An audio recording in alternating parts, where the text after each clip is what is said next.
السلام عليكم ورحمة الله. بسم الله الرحمن الرحيم. الحمد لله رب العالمين. اللهم صل على سيدنا محمد وعلى آله وصحبه أجمعين. أما بعد، فأعوذ بالله من الشيطان الرجيم. بسم الله الرحمن الرحيم. يا أيها الذين آمنوا إذا قيل لكم تفسحوا في المجالس فافسحوا يفسح الله لكم وإذا قيل انشزوا فانشزوا يرفع الله الذين آمنوا منكم والذين أوتوا العلم درجات والله بما تعملون خبير. صدق الله العلي العظيم. ഏറ്റവും ആദരണീയരായ സാദാത്യങ്ങളെ, അഭിവന്യരായ അസ്ഗർ അലി ഉസ്താദ് അടക്കമുള്ള സമസ്ത കേരള ജമിയത്തുൽ ഉലമയുടെ മുഷാവറ മെമ്പർമാരെ, മഹാന്മാരായ പണ്ഡിതന്മാരെ, പ്രിയപ്പെട്ട വിദ്യാർത്ഥിനികളെ, രക്ഷിതാക്കളെ, സഹപ്രവർത്തകരെ, സുഹൃത്തുക്കളെ, അൽഹംദുലില്ലാഹ്, അല്ലാഹു സുബ്ഹാനഹു വ തആല അനുഗ്രഹിച്ച് വളരെ പ്രയാസങ്ങളിലൂടെ നടന്നു നീങ്ങിയ ഈ മഹത്തായ SNEC എന്ന് പറയുന്ന ഈ സംവിധാനം, സമസ്ത നാഷണൽ എഡ്യൂക്കേഷൻ കൗൺസിൽ ഇന്നിപ്പോൾ ഇക്കാണുന്ന അഭിമാനകരമായ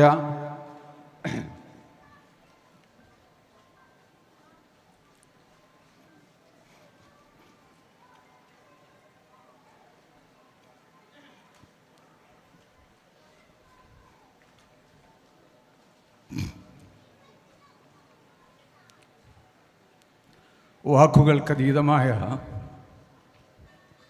ഒരു മുഹൂർത്തത്തിന് സാക്ഷ്യം വഹിക്കുകയാണ്. അത് പൂർണ്ണമായി ആത്മാർത്ഥമായി സമർപ്പിത ബോധത്തോടുകൂടെ സേവനം ചെയ്യുന്ന ഒരു ടീമിന് അവരിവിടെ ഉണ്ടായപ്പോൾ അവർക്ക് സമസ്തയുടെ മദതുണ്ടായി എന്നത് മാത്രമാണ് അതിൻ്റെ കാരണം. ഇപ്പോൾ നിങ്ങൾ കണ്ടു, ഏതാനും വിദ്യാർത്ഥികൾ അവർക്ക് MLAയും മറ്റും അവാർഡ് ദാനം നൽകിയത് നിങ്ങൾ നേരിൽ കണ്ടു. ഏകദേശം 3 വർഷം മാത്രം പൂർത്തിയായ SNECയുടെ ലൈഫ് സ്ട്രീമിലെ അഥവാ ഭൗതിക വിദ്യാഭ്യാസത്തിന് മുൻഗണന നൽകി നമുക്ക് പ്രഗത്ഭരായ ദീനീബോധമുള്ള ഇലാഹി ചിന്തയുള്ള ധാർമ്മിക മൂല്യങ്ങൾ ഉൾക്കൊള്ളുന്ന അഭ്യസ്ത വിദ്യരെ വാർത്തെടുക്കുന്ന ആ സ്ട്രീമിൻ്റെ ഭാഗമായി പഠിച്ച മക്കൾ അവർക്ക് പരീക്ഷയിൽ, മത്സര പരീക്ഷകൾക്ക് വേണ്ടിയുള്ളതാണല്ലോ അതിൽ അവർ പ്രവേശനത്തിന് അർഹത നേടിയവർക്കുള്ള അവാർഡാണ് നൽകിയത്. ഈ ഒരു അവസ്ഥയിലേക്ക് 3 വർഷം കൊണ്ട് അടയാളപ്പെടുത്താൻ മാത്രം SNEC വളർന്നത് അത് സമസ്ത കേരള ജമിയത്തുൽ ഉലമയുടെ കുരുത്തപൊരുത്തം കൊണ്ട് മാത്രമാണെന്നാണ് ഞങ്ങളൊക്കെ മനസ്സിലാക്കുന്നതും വിശ്വസിക്കുന്നതും. കാരണം എന്തെന്ന് വെച്ചാൽ, സമസ്ത കേരള ജമിയത്തുൽ ഉലമ എന്ന് പറഞ്ഞാൽ ഇവിടെ ഒരുപാട് സംഘടനകളുണ്ട്, ഒരുപാട് പ്രസ്ഥാനങ്ങളുണ്ട്. ഇതിൽ നിന്ന് സമസ്ത കേരള ജമിയത്തുൽ ഉലമ വേറിട്ട് നിൽക്കുന്നത് എവിടെയാണെന്ന് ചോദിച്ചാൽ അത് മുസ്ലിം ഉമ്മത്തിൻ്റെ, കേരളത്തിലെ മുസ്ലിം ഉമ്മത്തിൻ്റെ അതിനോട് ബന്ധപ്പെട്ട് നിൽക്കുന്നവരുടെയും ഈമാനിനെ സംരക്ഷിച്ചു എന്നുള്ളതാണ് അതിൻ്റെ പ്രത്യേകത. അവിടെ യാതൊരു കോംപ്രമൈസും ഇല്ലാതെ, യാതൊരു വിട്ടുവീഴ്ചയും ചെയ്യാതെ കൃത്യമായി മഹാന്മാരായ സ്വഹാബത്ത് പഠിപ്പിച്ച ദീൻ അതിനെ കൃത്യമായി വരച്ചു കാണിക്കുകയും ആ പഴമയുടെ തനിമ നിലനിർത്തിക്കൊണ്ട് ഉമ്മത്തിന്റെ പുരോഗതിക്ക് ആവശ്യമായതൊക്കെ, കാലോചിതമായതൊക്കെ മുൻകൂട്ടി കണ്ടുകൊണ്ട് അതിന് പ്ലാൻ ചെയ്യുകയും പ്രവർത്തിക്കുകയും ചെയ്യുകയും അങ്ങനെ പ്രവർത്തിക്കുന്ന, സമസ്തയെ അംഗീകരിച്ചുകൊണ്ട് പ്രവർത്തിക്കുന്നവർക്കൊക്കെ എല്ലാവിധ പ്രോത്സാഹനവും നൽകി മുന്നോട്ട് പോയി അങ്ങനെ ഈ ഉമ്മത്തിന്റെ ഈമാൻ സംരക്ഷിച്ചു. അഹ്ലുസുന്നത്തി വൽ ജമാഅത്തിന് ശക്തമായ കോട്ട കെട്ടി സംരക്ഷിച്ചു എന്നതാണ് സമസ്ത കേരള ജമിയത്തുൽ ഉലമ ചെയ്ത ഏറ്റവും പ്രധാനപ്പെട്ട സേവനം. അതുകൊണ്ടാണ്, ആ ഒരു പ്രത്യേകതയാണ് മറ്റു സംഘടനകളിൽ നിന്ന് ഈ സംഘടനയെ വേറിട്ട് നിർത്തുന്നത്. എല്ലാ സംഘടനയും നന്മകൾ ചെയ്യുമ്പോൾ അതിനൊക്കെ നാം പ്രോത്സാഹനം നൽകുമ്പോൾ, അതിനൊക്കെ നാം പ്രശംസിക്കുമ്പോൾ, നമ്മെ കൊണ്ട് കഴിയുന്ന സഹകരണങ്ങൾ ഉണ്ടാകുമ്പോൾ സമസ്ത കേരള ജംഇയ്യത്തുൽ ഉലമയോട് സഹകരിക്കുന്നത് കൂട്ടത്തിൽ ഒരു സംഘടന എന്ന നിലയിലല്ല, അത് നമ്മുടെ ഈമാനികവും ധാർമ്മികവുമായ ഉത്തരവാദിത്തമാണ്. സമസ്ത കേരള ജംഇയ്യത്തുൽ ഉലമയുടെ പതാക എല്ലാ പതാകയെക്കാളും ഉയർന്നു പറക്കണമെന്ന ആ ഒരു നിശ്ചയദാർഢ്യം ഈ ഉമ്മത്തിന്റെ വിശ്വാസത്തെ ഈ പ്രസ്ഥാനം സംരക്ഷിച്ചു എന്നതുകൊണ്ട് മാത്രമാണ്. നോക്കൂ നിങ്ങൾ, പരിശുദ്ധമായ ദീനിന് സമസ്ത കേരള ജംഇയ്യത്തുൽ ഉലമക്ക് നമ്മുടെ മുൻഗാമികളായ നമ്മുടെ പണ്ഡിതന്മാർക്ക് കൃത്യമായ മാർഗരേഖ പഠനത്തിനുണ്ട്, വിദ്യാഭ്യാസത്തിനുണ്ട്. അവർ നമുക്ക് കൃത്യമായി കാണിച്ചു തന്നു. അത് പരിശുദ്ധ ഖുർആനിലെ ഞാൻ ഓതി വെച്ച ആയത്തിൽ പഠിപ്പിച്ചതാണ്. ആ ആയത്തിന്റെ അവസാന ഭാഗം എല്ലാവരും ഓതാറുണ്ട്. ആ ആയത്തിന്റെ അവസാന ഭാഗം എന്താണ് പറയുന്നത്? യർഫഇല്ലാഹുല്ലദീന ആമനൂ മിൻകും വല്ലദീന ഊതുൽ ഇൽമ ദറജാത്ത്. വിശ്വസിച്ചവരെയും ഇൽമുള്ളവരെയും ഉന്നതങ്ങളിലേക്ക് അല്ലാഹു ഉയർത്തിക്കൊണ്ടുപോകുമെന്നാണ് പറയുന്നത്. അത് ദുന്യവിയായ ഉയർച്ച അതിലുണ്ട്, ഉഖ്റവിയായ ഉയർച്ച ഉണ്ട്. ഏതൊരു സമൂഹവും ഏതൊരു രാഷ്ട്രവും ഏതൊരു പ്രസ്ഥാനവും വളരണമെങ്കിൽ വിജ്ഞാനം വേണം, വിദ്യ അഭ്യസിക്കണം. അത് ധാർമ്മിക മൂല്യങ്ങളോടുകൂടെ ആവണം. യർഫഇല്ലാഹുല്ലദീന ഊതുൽ ഇൽമ എന്നല്ല, യർഫഇല്ലാഹുല്ലദീന ആമനൂ മിൻകും വല്ലദീന ഊതുൽ ഇൽമ ദറജാത്ത്. ശരിയായ വിശ്വാസത്തോടുകൂടെ, ആ സ്വഹാബത്ത് പകർന്നു തന്ന ആ വിശ്വാസത്തോടുകൂടെ ഇൽമു നുകർന്നാൽ നിങ്ങൾക്ക് അത് ഭൗതികവും ആത്മീയവുമായ ഉയർച്ചകൾ നേടിയെടുക്കാൻ സാധിക്കും. അല്ലെങ്കിൽ താൽക്കാലിക വിജയങ്ങൾ ഉണ്ടായേക്കാം, അത് ശാശ്വത വിജയമാകുകയില്ല. പക്ഷേ ഈ ആയത്തിന്റെ അവസാനം മാത്രം ഓതിയാൽ പോരാ, അതിന് കൃത്യമായൊരു 2 നിബന്ധനകൾ ആ ആയത്തിന്റെ തുടക്കത്തിൽ അല്ലാഹു പറയുന്നുണ്ട്. യർഫഉ എന്ന് മർഫൂ ആയിട്ടല്ല ആയത്ത്, യർഫഉ എന്ന് മജ്സൂമായിട്ടാണ്, ജസ്മാണ്. അതൊരു ഷർത്തിന്റെ ജവാബാണ്, അല്ലെങ്കിൽ ഒരു അംറിന്റെ ജവാബാണ്. യാ അയ്യുഹല്ലദീന ആമനൂ ഇദാ ഖീല ലക്കും തഫസ്സഹു ഫിൽ മജാലിസി ഫഫ്സഹു. സദസ്സിന്റെ മര്യാദ പാലിക്കണം, കൂട്ടുകാരോടുള്ള മര്യാദ പാലിക്കണം, അദബ് പാലിക്കണം. അതിലേക്കുള്ള സിംബലായി, അതിലേക്കുള്ള റംസായി, അടയാളമായി കൊണ്ടാണ് അല്ലാഹു പറയുന്നത്. ഏറ്റവും പ്രധാനപ്പെട്ടത് സദസ്സിന്റെ മര്യാദ പാലിക്കണം, കൂട്ടാളികളോടുള്ള മര്യാദ പാലിക്കണം, തന്റെ ശരീക്കന്മാരോട് സതീർത്ഥ്യരോടുള്ള മര്യാദ പാലിക്കണം. വൈദാ ഖീല അൻശുസൂ ഫൻശുസൂ. ഇറങ്ങിപ്പോവാൻ പറഞ്ഞാൽ ഇറങ്ങിപ്പോകണം, അനുസരിക്കേണ്ടവരെ അനുസരിക്കുകയും ഇതാഅത്തും അദബും ഉണ്ടെങ്കിൽ യർഫഇല്ലാഹുല്ലദീന ആമനൂ. ഈ 2 നിബന്ധനകൾ നിങ്ങളിൽ ഒരുമിച്ച് കൂടിയാൽ അള്ളാഹുവിന്റെ ഭാഗത്തുനിന്നുള്ള സഹായം ഉണ്ടാകും. അള്ളാഹു നിങ്ങളെ കൈപിടിച്ചാനയിക്കും, ഉന്നതങ്ങളിലേക്ക് അള്ളാഹു നിങ്ങളെ ആനയിക്കും. അതിരും കണക്കും ഉണ്ടാവുകയില്ല. മഹാനായ ഉബയ്യ് ഇബ്നു കഅബ് റളിയല്ലാഹു തആല അൻഹു അള്ളാഹുവിന്റെ റസൂലിന്റെ സഹാബികളിൽ വളരെ പ്രധാനിയാണല്ലോ.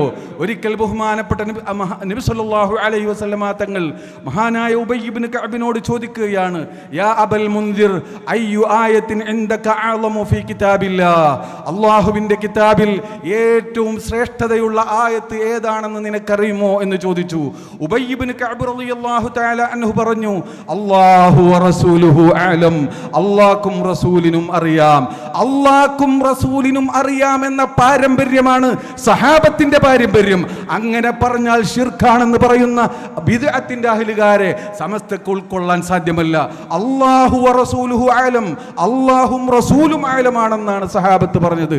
അല്ലാഹുവിന്റെ ഇൽമിന്റെ പ്രത്യേകത എന്ത് എന്നും റസൂലുള്ളാഹിന്റെ ഇൽമി എങ്ങനെയാണെന്നും മനസ്സിലാക്കിയാൽ പിന്നെ ആ വാക്കിൽ ഒരു പ്രശ്നവുമില്ല. സഹാബത്ത് അങ്ങനെ തന്നെയാണ് പറഞ്ഞത്. ബുഖാരിയിൽ തന്നെ ഒരുപാട് ഹദീസുകൾ കാണാം. അത്തരമൊരു വിഷയമല്ലാത്തത് കൊണ്ട് ഞാൻ അങ്ങോട്ട് പോകുന്നില്ല. അങ്ങനെ ദീനിന്റെ ആഴമുണ്ട്, ഇൽമിനൊരാഴമുണ്ട്, അതിനൊരു തിരിച്ചറിവുണ്ട്, അതറിയുന്ന പണ്ഡിതന്മാർ. അങ്ങനെ ഉബയ്യ് ഇബ്നു കഅബ് റളിയല്ലാഹു അൻഹുവിനോട് ചോദിച്ചപ്പോൾ അല്ലാഹുവും റസൂലിനും അറിയാമെന്ന് പറഞ്ഞു. റസൂലുള്ള വീണ്ടും ആവർത്തിച്ച് ചോദിക്കുന്നു. അപ്പോൾ പറഞ്ഞു, അല്ലാഹു ലാ ഇലാഹ ഇല്ലാ ഹുവൽ ഹയ്യുൽ ഖയ്യൂം എന്ന ആയത്തുൽ കുർസിയാണ് ഖുർആനിലെ ഏറ്റവും മഹത്തായ ആയത്ത് എന്ന് പറയുകയാണ്. ആ സമയത്ത് മഹാനായ റസൂലുള്ളാഹി സ്വല്ലല്ലാഹു അലൈഹി വസല്ലമ തങ്ങൾ അടുത്തു വന്ന് അബുൽ മുൻദിറിന്റെ ഉബയ്യിന്റെ നെഞ്ചത്തൊന്ന് തലോടിക്കൊണ്ട് പറഞ്ഞു, ലിയഹ്നിക്കൽ ഇൽമു യാ അബൽ മുൻദിർ. അബുൽ മുൻദിറെ, യാതൊരു പ്രയാസവുമില്ലാതെ സുഗമമായി സരളമായി നിനക്ക് ഇൽമു കിട്ടട്ടെ, അല്ലാഹു ഇൽമു നൽകട്ടെ. അല്ലാഹുവിന്റെ റസൂലിന്റെ പ്രാർത്ഥന അല്ലാഹു സ്വീകരിക്കാതിരിക്കില്ലല്ലോ. വഅഖ്റഉഹും, എന്റെ സ്വഹാബത്തിലെ ഖുർആനിന്റെ ആഴമറിഞ്ഞ ഏറ്റവും വലിയ പണ്ഡിതൻ ഉബയ്യ് ഇബ്നു കഅബ് ആണെന്ന് അല്ലാഹുവിന്റെ റസൂൽ തന്നെ സാക്ഷ്യപ്പെടുത്തുന്നിടത്തേക്ക് ഉബയ്യ് ഇബ്നു കഅബ് റളിയല്ലാഹു അൻഹു എത്തി. ഒരു ദിവസം അല്ലാഹുവിന്റെ റസൂല് മഹാനായ ഉബയ്യ് ഇബ്നു കഅബിനെ വിളിച്ചു വരുത്തിക്കൊണ്ട് പറയുന്നു, ഇന്നല്ലാഹ അമറനി യാ അബൽ മുൻദിർ. സദസ്സിൽ നിന്ന് അബുൽ മുൻദിറിനെ വിളിച്ചു വരുത്തിക്കൊണ്ട് പറയാൻ, അബുൽ മുൻദിറേ, ഇന്നല്ലാഹ അമറനി അൻ അഖ്റഅ അലൈക സൂറത്തുൽ ബയ്യിന. സൂറത്തുൽ ബയ്യിന ലം യകുനില്ലദീന കഫറൂ മിൻ അഹ്ലിൽ കിതാബി വൽ മുശ്രിക്കീൻ എന്ന് പറയുന്ന ആ സൂറത്ത് നിങ്ങൾക്ക് പ്രത്യേകമായി ഓതിത്തരാൻ അല്ലാഹു എന്നോട് കൽപ്പിച്ചിരിക്കുന്നു എന്ന് പറയുന്ന സ്ഥാനത്തേക്ക് മഹാനായ ഉബയ്യ് ഇബ്നു കഅബ് ഇതങ്ങോട്ട് കേട്ടപ്പോൾ കോരിത്തരിക്കുകയാണ്, സന്തോഷം കൊണ്ട് കണ്ണുനീർ പൊഴിക്കുകയാണ്. എന്നിട്ട് ചോദിക്കുന്നു, അസമ്മാനില്ല, അല്ല എന്റെ പേര് പറഞ്ഞോ നബിയേ? അവദുക്കിർതു സമ്മ, അർശിന്റെ മുകളിൽ എന്റെ നാമം ഉച്ചരിക്കപ്പെട്ടോ നബിയേ? ആ സ്ഥാനത്തേക്ക് ഉയരുകയാണ്. ഇർഫഇല്ലാഹു അല്ലദീന ആമനൂ മിൻകും വല്ലദീന ഊതുൽ ഇൽമ ദറജാത്ത്. വിശ്വാസത്തോടുകൂടെ വേണ്ട വിധത്തിൽ ഇൽമ നേടിയാൽ നിങ്ങൾക്കും ഉയരാനുള്ള കവാടമാണ് ഇവിടെ തുറക്കപ്പെടുന്നത്. വിദ്യാർത്ഥികൾ മനസ്സിലാക്കേണ്ടത് അതാണ്. ഇത് ഉബയ്യ് ഇബ്നു കഅബിന് മാത്രം പറഞ്ഞതല്ല. ആലിമീങ്ങൾ നിസ്വാർത്ഥരായി അല്ലാഹുവിന്റെ വിശുദ്ധ ഖുർആനും ദീനും അനുബന്ധമായ ശാസ്ത്രവും സാങ്കേതിക വിദ്യയും ഒക്കെ ഈ ഒരു ലക്ഷ്യത്തോടുകൂടെ പഠിച്ചാൽ ഉന്നതങ്ങൾ കീഴ്പ്പെടുത്താൻ ഭൗതികമായും അഭൗതികം ആത്മീയമായും ഉന്നതങ്ങൾ കീഴ്പ്പെടുത്താനുള്ള കവാടം തുറക്കപ്പെട്ട ദിവസമാണ് മക്കളെ ഇന്ന്. അതുകൊണ്ട് ആ ഒരു അർത്ഥത്തിൽ, ആ ഒരു പ്രതീക്ഷയോടുകൂടെ, ആ ഒരു ലക്ഷ്യം മുന്നിൽ കണ്ടുകൊണ്ടായിരിക്കണം നിങ്ങളുടെ ഓരോ കാൽപ്പാടുകളും മുന്നോട്ട് വെക്കുന്നത്. എങ്കിൽ തീർച്ചയായും അത്ഭുതങ്ങൾ സൃഷ്ടിക്കാൻ നിങ്ങൾക്ക് കഴിയും. അല്ലാഹുവിൻ്റെ സഹായം നിങ്ങൾക്ക് ലഭ്യമാകും. എൻ്റെ പ്രിയമുള്ള സഹോദരന്മാരെ, രക്ഷിതാക്കളെ, മാനേജ്മെന്റ് പ്രതിനിധികളെ, എനിക്ക് പറയാനുള്ളത്, നമ്മൾ ഒരുപാട് സമ്പത്ത് ഇതിനു വേണ്ടി ചെലവഴിക്കുന്നുണ്ട്. നമ്മൾ ഒരുപാട് സമ്പത്ത് ഇന്ന് കേരളത്തിൽ വിദ്യാഭ്യാസ പദ്ധതികൾക്ക് വേണ്ടി ചെലവഴിക്കുന്ന പൈസയുടെ കണക്കെടുത്താൽ നമുക്ക് കൈയും കണക്കും ഉണ്ടാവുകയില്ല. ഒരുപാട് നല്ലവരായ ആളുകൾ അവരുടെ സമ്പത്ത് ഈ ദീനിന് വേണ്ടി, ഈ ദീനിൻ്റെ വിജയത്തിന് വേണ്ടി ചെലവഴിക്കുമ്പോൾ ഒരു പക്ഷേ നമ്മൾ ആലോചിക്കേണ്ടത് അതിനനുസൃതമായ ബെനിഫിറ്റ്, അതിനനുസൃതമായ ഗുണങ്ങൾ നമുക്ക് ലഭിക്കുന്നുണ്ടോ എന്നുകൂടി നമ്മൾ ആലോചിക്കേണ്ടതുണ്ട്. അവിടെയാണ് മഹാന്മാരായ ദീനീ പണ്ഡിതന്മാർ എന്ന് പറഞ്ഞാൽ ആരും തെറ്റിദ്ധരിക്കരുത്. സയൻസ് പഠിക്കുന്നവനും ദീനീ പണ്ഡിതനാണ്. അവന് അതിൻ്റെ റൂട്ടിലാവണമെന്ന് മാത്രം. വായിക്കണം, എന്തിനെ വായിക്കണം എന്ന് പറഞ്ഞിട്ടില്ല. അത് ഉപകാരപ്രദമായതൊക്കെ വായിക്കണം. പക്ഷേ ബിസ്മി റബ്ബിക, റബ്ബിൻ്റെ നാമത്തോടു കൂടെയായിരിക്കണം. അതിനെ ചേർത്തിക്കൊണ്ടാണെങ്കിൽ എല്ലാം ഇതിവിടെ ആവശ്യമാണ്, ഫലപ്രദമാണ്, എല്ലാവർക്കും അതിൻ്റെ ഗുണം ലഭ്യമാണ്. പക്ഷേ ഏറ്റ വ്യത്യാസങ്ങളുണ്ടാവും. ഖുർആൻ പഠിക്കുന്നതിൻ്റെ ഗുണം അതിൻ്റെ താഴെയുള്ളതിനുണ്ടാവണമെന്നില്ല. അങ്ങനെ ഏറ്റ വ്യത്യാസമുണ്ടാവും. പക്ഷേ ലക്ഷ്യം നന്നെങ്കിൽ എല്ലാം പുണ്യകർമ്മമാണെന്ന് മനസ്സിലാക്കിക്കൊണ്ട് നമുക്ക് മുന്നോട്ട് പോകണം. അപ്പോൾ അത്തരത്തിൽ ചെയ്യുമ്പോൾ ഇവിടെ പഠിപ്പിക്കുന്ന നമുക്കും ഇതിൻ്റെ മുന്നിൽ നിൽക്കുന്ന SNEC-യുടെ നേതാക്കൾക്കും പ്രവർത്തകർക്കും പഠിക്കുന്ന വിദ്യാർത്ഥികൾക്കും അധ്യാപകർക്കും മാനേജ്മെൻറ്റിനും ഒക്കെ ഉണ്ടാവേണ്ടത് ബഹുമാനപ്പെട്ട നിളാമുൽ മുൽക്ക് അദ്ദേഹത്തിൻ്റെ കാലഘട്ടത്തിലാണ്. അദ്ദേഹം മന്ത്രിയായിരുന്നു. ആ മന്ത്രി ഒരു വർഷം ലക്ഷക്കണക്കിന് ദീനാറുകൾ, 3 ലക്ഷം ദീനാറ് എന്നാണ് പറയുന്നത്, സ്വർണ്ണ നാണയം. 33-ലധികം ഗ്രാമാണ് ഒരു ദീനാർ എന്ന് പറയുന്നത്. പല കണക്കുമുണ്ട്. അങ്ങനെയുള്ള 30 ലക്ഷം ദീനാറ് ഒരു വർഷം ഇൽമിൻ്റെ സേവനത്തിന് വേണ്ടി, പണ്ഡിതന്മാർക്ക് വേണ്ടി ചെലവഴിക്കുമായിരുന്നു. അങ്ങനെ അന്നത്തെ ഭരണാധികാരി മരണപ്പെട്ടു, രാജാവ് മരിച്ചു. അദ്ദേഹത്തിൻ്റെ മകൻ അധികാരമേറ്റപ്പോൾ അദ്ദേഹത്തോട് വന്നുകൊണ്ട് പറഞ്ഞു, വെറുതെ അനാവശ്യമായി ദൂർത്തടിക്കുകയാണ് ഈ മന്ത്രി, മൂല്യമാർക്ക് വേണ്ടി ഇത്ര പൈസ ചിലവാക്കുന്നു എന്ന് പറഞ്ഞുകൊണ്ട് ആളുകൾ വന്ന് പറഞ്ഞു. അപ്പോൾ രാജാവ് ഇദ്ദേഹത്തെ വിളിപ്പിച്ചിട്ട് പറഞ്ഞു, എന്തിനാണ് ഇത്രയും കാശൊക്കെ ചിലവഴിക്കുന്നത് ചോദിച്ചപ്പോൾ അദ്ദേഹം പറഞ്ഞു, പ്രായമുള്ള ആളാണ്, വലിയ ബഹുമാനാണ്, മന്ത്രിയോട് വലിയ ബഹുമാനമാണ്, വാപ്പ ബഹുമാനിച്ചിരുന്ന ആളാണ്, അത് മകൻക്കും വലിയ ബഹുമാനമാണ്. മകനെ യാ ബുനയ്യ എന്ന് അമീറുൽ മുഅ്മിനീനെ വിളിച്ചുകൊണ്ട് പറഞ്ഞു, പൊന്നുമോനെ, എന്നെ അങ്ങാടിയിൽ ലേലത്തിന് വെച്ചാൽ 3 ദീനാറിന് വിലയുണ്ടാവുകയില്ല. നിങ്ങൾ രാജാവായതുകൊണ്ട് നിങ്ങളെ വെച്ചാൽ ഒരു പക്ഷേ 100 ദീനാർ കിട്ടിയെന്ന് വന്നേക്കാം. പക്ഷേ ഇന്ന് നാം അനുഭവിക്കുന്ന സുഖങ്ങൾ കോടികളുടേതാണ്. അത് അള്ളാഹ് തന്ന നിഅമത്താണ്. അതുകൊണ്ട് അതിൽ നിന്നൊരു 3 ലക്ഷം ഈ ഉമ്മത്തിന്റെ ദീനിനെ സംരക്ഷിക്കുന്ന പണ്ഡിതന്മാർക്ക് വേണ്ടി ചെലവഴിച്ചാൽ അതൊരു നഷ്ടമാകുമോ എന്ന് ചോദിച്ചു. അപ്പോൾ പറഞ്ഞു, അദ്ദേഹത്തിനൊന്നും മറുപടിയില്ല. വീണ്ടും പറഞ്ഞു, നമുക്ക് ഈ സംഗതിയൊക്കെ ഈ സംഖ്യയിൽ നിന്ന് വലിയൊരു ഭാഗം, കുറച്ചൊക്കെ ചെലവഴിക്കാം, വലിയൊരു ഭാഗം നമ്മുടെ പ്രതിരോധത്തിന് വേണ്ടി ഡിഫൻസ് മിനിസ്റ്ററിക്ക് വേണ്ടി ചെലവഴിക്കുകയാണെങ്കിൽ നമുക്ക് ഒരുപാട് സേവനങ്ങൾ രാജ്യത്തിന് വേണ്ടി ചെയ്യാൻ കഴിയുമല്ലോ എന്ന് ചോദിച്ചപ്പോൾ, എന്ന് പറഞ്ഞപ്പോൾ മന്ത്രി പറഞ്ഞത്, നിങ്ങൾ എൻ്റെ പ്രിയപ്പെട്ട രാജാവേ, നിങ്ങൾ തയ്യാർ ചെയ്യുന്നത് ഈ രാജ്യത്തെ സംരക്ഷിക്കുന്ന, പകലിൽ സംരക്ഷിക്കുന്ന സൈന്യത്തെയാണെങ്കിൽ ഈ രാജ്യത്തെ സംരക്ഷിക്കുന്ന രാത്രി സൈന്യത്തെയാണ് ഞാൻ തയ്യാർ ചെയ്യുന്നത്. നിങ്ങളുടെ സൈന്യത്തിന്റെ അമ്പും അവരുടെ തോക്കും മീറ്ററോ കിലോമീറ്ററോ മൈലോ പോയേക്കാം, എന്നാൽ ഇവരുടെ അമ്പ് ആകാശം ഭേദിച്ചുകൊണ്ട് അർശിൽ ചെന്ന് ഭേദിക്കുന്ന ദുആഇന് ഉത്തരമുള്ള ആലിമീങ്ങളെ വാർത്തെടുക്കാനാണ് ഞാൻ ഈ പണം ചെലവഴിക്കുന്നത്. അത് വേണോ വേണ്ടയോ എന്ന് നിങ്ങൾക്ക് തീരുമാനിക്കാം എന്ന് പറഞ്ഞപ്പോൾ, നിങ്ങൾ തെറ്റിദ്ധരിക്കുന്നുണ്ടോ? നിങ്ങളുടെ ഭൗതികമായ ഇത്തരം സംരംഭങ്ങൾ കൊണ്ട് മാത്രമാണ് ഈ ഭരണവും അധികാരവും ഒക്കെ നിലനിൽക്കുന്നത് എന്ന് തെറ്റിദ്ധരിക്കുന്നോ? അതിനൊപ്പം ഉത്തരമുള്ള ആളുകളുടെ ദുആയും ഒരു ഭാഗത്ത് വേണം. അതിനെ ഭേദിക്കാൻ ഒരു തടസ്സവും ഉണ്ടാവുകയില്ല എന്ന് പറഞ്ഞപ്പോ ഷാബാഷ് എന്ന് തുർക്കി ഭാഷയിൽ പറഞ്ഞുകൊണ്ട് അദ്ദേഹം പറഞ്ഞു, എങ്കിൽ തോന്നിയതുപോലെ ചെലവഴിക്ക്. അത്തരത്തിലുള്ള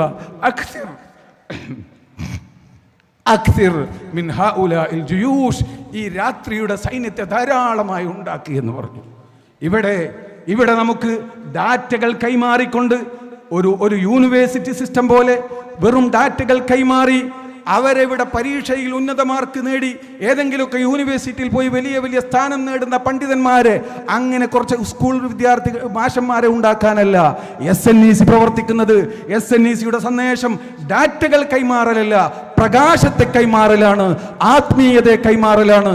ആത്മീയതയെ നിലനിർത്തിക്കൊണ്ട്, പഴമയുടെ തനിമ നിലനിർത്തിക്കൊണ്ട്, ഹൃദയശുദ്ധി വരുത്തിക്കൊണ്ട് അവരെ ഭൗതികമായും ആത്മീയമായും ഔന്നത്യത്തിലേക്ക് ഉയർത്തി ഈ ഉമ്മത്തിനെ പ്രാർത്ഥന കൊണ്ടും ദിക്ർ കൊണ്ടും അവരുടെ നാവ് കൊണ്ടും അവരുടെ നോട്ടം കൊണ്ടും സംരക്ഷിക്കുന്ന വിശുദ്ധാത്മാക്കളായ അഭ്യസ്തവിദ്യരെയും വിശുദ്ധാത്മാക്കളായ ദീനീ പണ്ഡിതന്മാരെയും വാർത്തെടുക്കുക എന്നതാണ് SNECയുടെ ലക്ഷ്യം.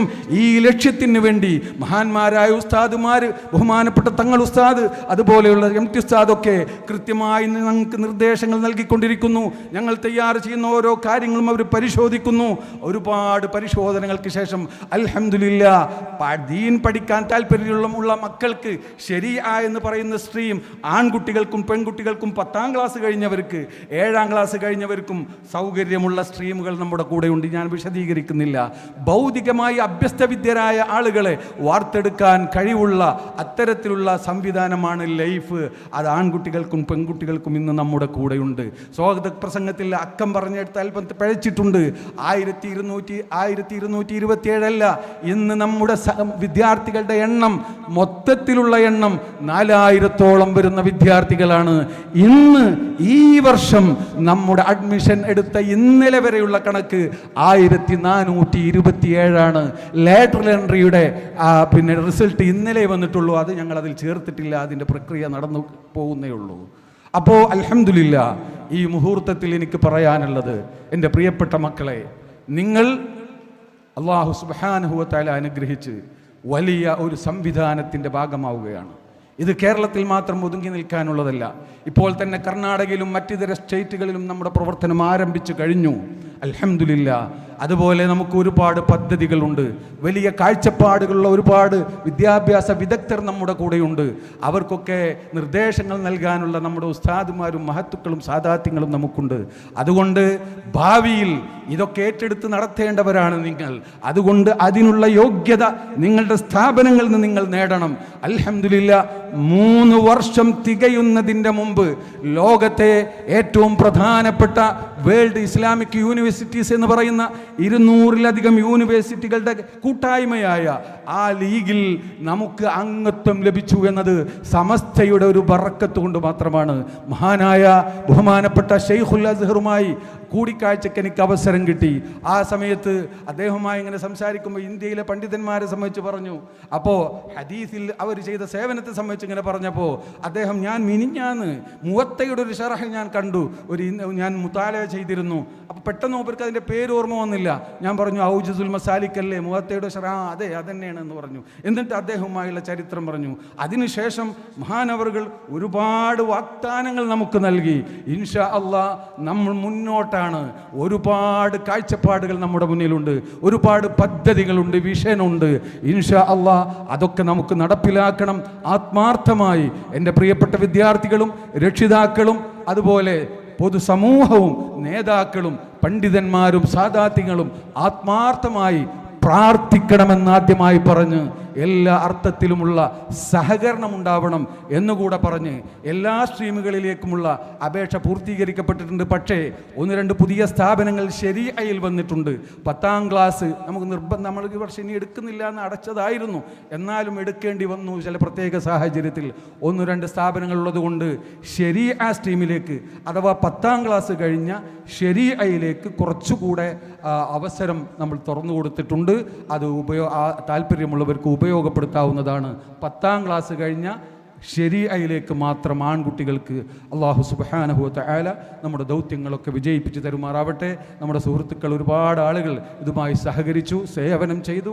ഈ സ്ഥാപനം അൽഹംദുലില്ലാഹ് അതിൻ്റെ നേതാക്കളൊക്കെ സഹകരിച്ചു. പലരും സാമ്പത്തികമായി ഈ കുട്ടികൾ വന്നപ്പോൾ അവർക്കുള്ള ഒരു തലയെക്കെട്ടും അതുപോലെ പെൺകുട്ടികൾക്കുള്ളൊരു മഫ്തയും അവരുടെ നിഖാബും SNEC അവർക്ക് ഗിഫ്റ്റായി കൊടുത്തു. അതാണ് തങ്ങൾ ഉസ്താദ് നേരത്തെ പറഞ്ഞത്. അതിന് ബഹുമാനപ്പെട്ട കൊയ്യോട് ഉസ്താദ് 1 ലക്ഷം രൂപ സംഘടിപ്പിച്ചു തന്നു. വേറെ പലരും തന്നത് ഇവിടെ വായിച്ചു. അള്ളാഹു അവർക്കൊക്കെ അർഹമായ പ്രതിഫലം നൽകുമാറാവട്ടെ. ഇവിടെ ഈ സേവനം ചെയ്തവർക്കൊക്കെ ഇൻഷാ അല്ലാഹ് ജമലിൽ തങ്ങൾ എത്തുമെന്നാണ് പ്രതീക്ഷിക്കുന്നത്. ബഹുമാനപ്പെട്ടവരെത്തിയാൽ അല്ലെങ്കിൽ ഉസ്താദുമാരൊക്കെ ഉണ്ട്, അവസാനം ദുആ ചെയ്യും. അതൊക്കെ കഴിഞ്ഞേ എല്ലാവരും പോവാവൂ. ഇന്ന് നമ്മുടെ ഒരു സന്തോഷത്തിൻ്റെ ദിവസമാണ്. പെരുന്നാളാണല്ലോ, അതുകൊണ്ട് ഇന്ന് വെച്ചാൽ എങ്ങനെയായിരിക്കും എന്നൊക്കെ ഒരുപാട് ആശങ്കകൾ ഉണ്ടായിരുന്നു. പക്ഷേ ഇന്ന് വെച്ചില്ലെങ്കിൽ പിന്നെ അടുത്ത ഞായറാഴ്ച നമുക്ക് വെക്കാൻ പറ്റുള്ളൂ.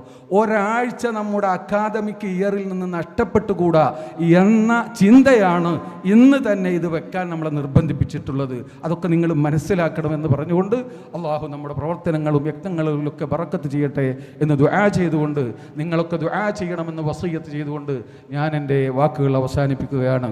അസ്സലാമു അലൈക്കും വറഹ്മത്തുള്ളാഹി.